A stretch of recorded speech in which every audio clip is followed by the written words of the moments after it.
Now finally, we find out this slope, which is this expression here. Now we want to apply gradient descent method so that we can find out this W opt of I. When time is 1, we have this function, E of 1 squared. And again, this function is an estimate of expected value of E of 1 squared. And the function will be something like this.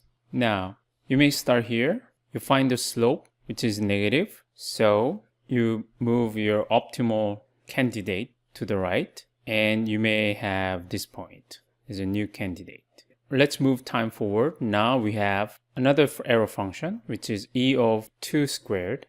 Again, this is an estimate. And let's say you have a function like this. W opt is now here, and you find the slope. Again, it's negative. So here you move your candidate in the positive direction.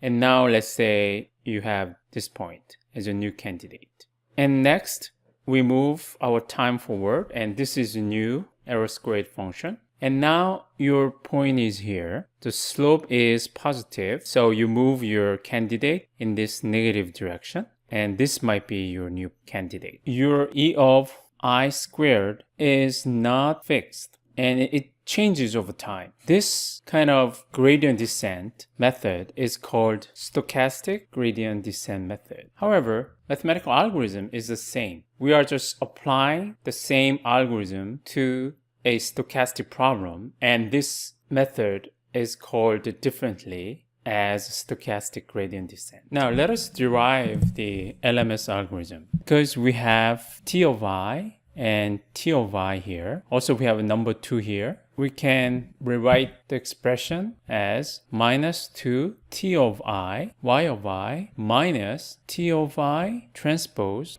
W opt of I. And this is our LMS algorithm. W opt of I plus 1 is W opt of I minus 1/2 mu, which is a step size, times this slope. So mu is a step size, and it's positive real number.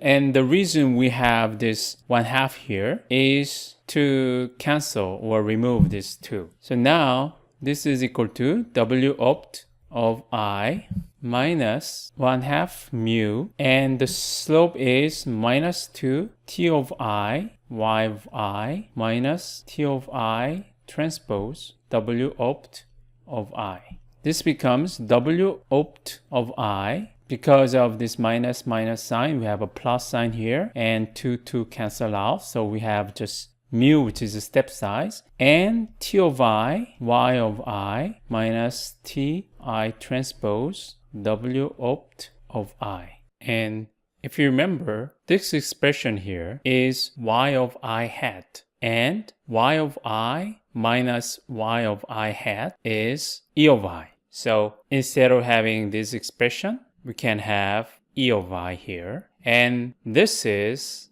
our LMS adaptive filter.